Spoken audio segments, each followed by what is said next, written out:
A paz do Senhor Jesus, meus amados, vamos estudar a lição de número 2, 10 de julho de 2022, que tem como assunto a sutileza da banalização da graça. Nós temos o nosso texto bíblico encontrado em Efésios capítulo 2, versículo 4 a 10, que é um texto que vai referenciar todo esse estudo. Gostaria que você estivesse fazendo a leitura desse texto para melhor compreensão. Eu vou diretamente para o ponto primeiro. Eu quero resumir todo esse conteúdo com você. Vamos entender sobre a graça, compreendendo a graça. A graça, primeiramente, deve ser entendida como sendo divina. A graça é divina. Ao se afirmar que a graça é divina, se quer dizer com isso que a sua origem está inteiramente em Deus. É Deus que promove a salvação, o perdão, a oportunidade para que o homem possa alcançar a salvação.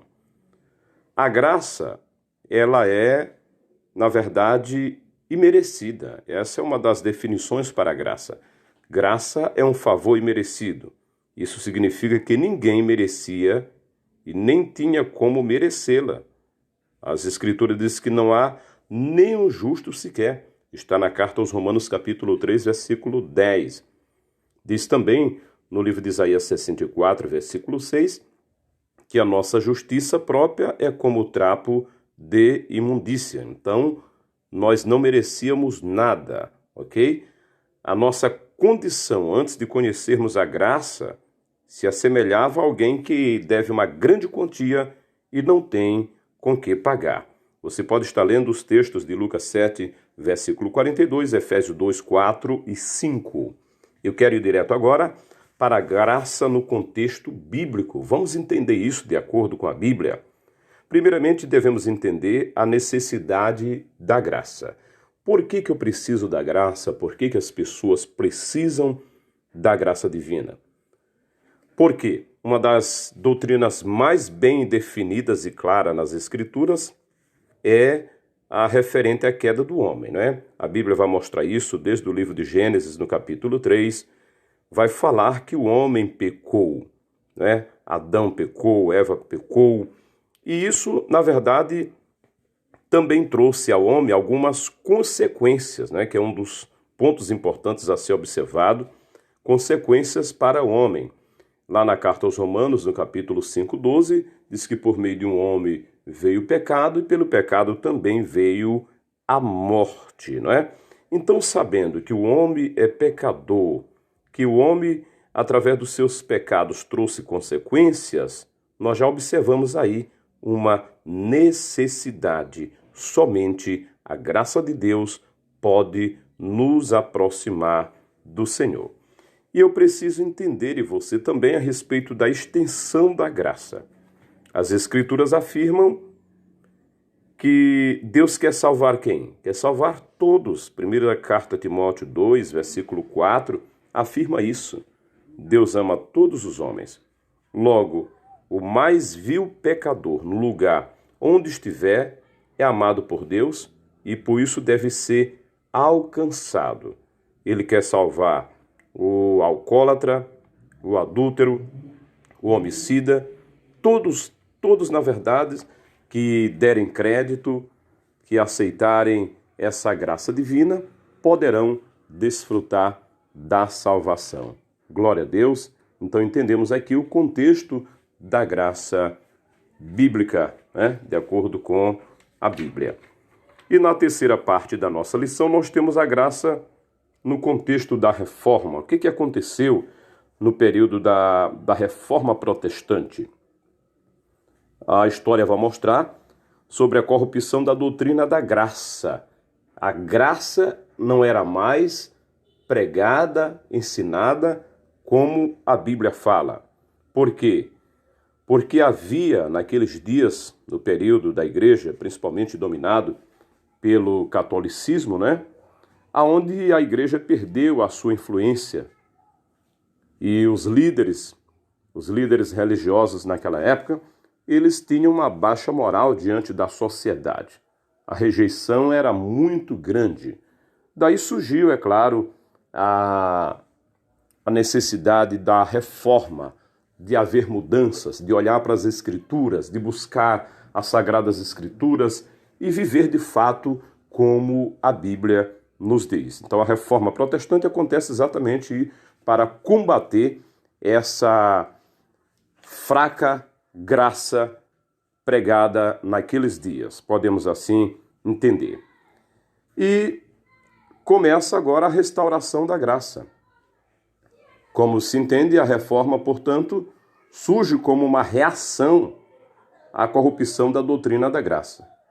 Lutero, que é um dos reformadores, é alguém que passa a estudar a Bíblia, passa a estudar principalmente a carta aos Romanos, onde fala sobre a justificação e fala muito sobre a graça de Deus, e ele vai entender que a salvação é pela fé, mas também pela graça, Principalmente nos ensinos de Paulo, carta aos Efésios, fala muito bem isso, ok? E finalizando, nós temos a graça no contexto contemporâneo. O que podemos falar na graça hoje, em nossos dias? Vamos falar sobre a graça barata, ou barateada, melhor? Há muito a expressão graça barata. Foi introduzida na literatura para expressar a vida cristã nominal ou mundanizada. O que é uma graça barata? É alguém que se diz crente, mas está vivendo de acordo com o mundo, chamado de vida mundanizada, ou vida cristã nominal, tem apenas o nome de crente, mas não reflete o Cristo, o Evangelho nessa pessoa, certo? E então chama-se isso aí graça barateada. E o valor da graça? Escrevendo aos Coríntios, o apóstolo da graça afirmou, Paulo que muito falou sobre isso. Vocês foram comprados por preço. Paulo foi um defensor do Evangelho da graça. Em seu tempo, ele não aceitou de forma alguma os penduricalhos que alguns cristãos quiseram pôr ao Evangelho. O apóstolo sabia do alto preço que custou a nossa salvação. Qual foi? O sangue de Cristo. A salvação é de graça, mas o seu preço custou alto. Foi um preço altíssimo, foi um preço caro. Duas coisas precisam ser observadas nesse texto. Primeiramente, a voz passiva do verbo grego indica que outra pessoa fez a transação por nós e o tempo verbal diz que esta transação foi completa. Não há aqui mérito humano. Cristo pagou o preço, fez tudo por nós. Nada mais precisa ser acrescentado à nossa salvação. Isso é graça. Jesus pagou um alto preço, o que eu não podia pagar, o que você não podia pagar. Então aí entende-se, sou pecador, não tenho méritos, não podia pagar a conta e alguém fez isso por mim. Graça é um favor imerecido. Aí nós vamos para a carta de Paulo, no capítulo 6, e ele faz uma pergunta. Que diremos, pois? Permaneceremos no pecado para que a graça seja mais abundante? E ele responde, de modo nenhum.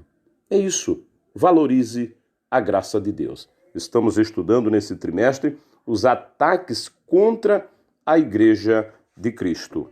E uma das formas de ataque é através das sutilezas. E nesta lição, estamos vendo sobre a sutileza da banalização da graça. Não deixe banalizar a graça de Deus, mas defenda este evangelho completo como a Bíblia nos revela. Que Deus te abençoe em nome do Senhor Jesus Cristo. Amém.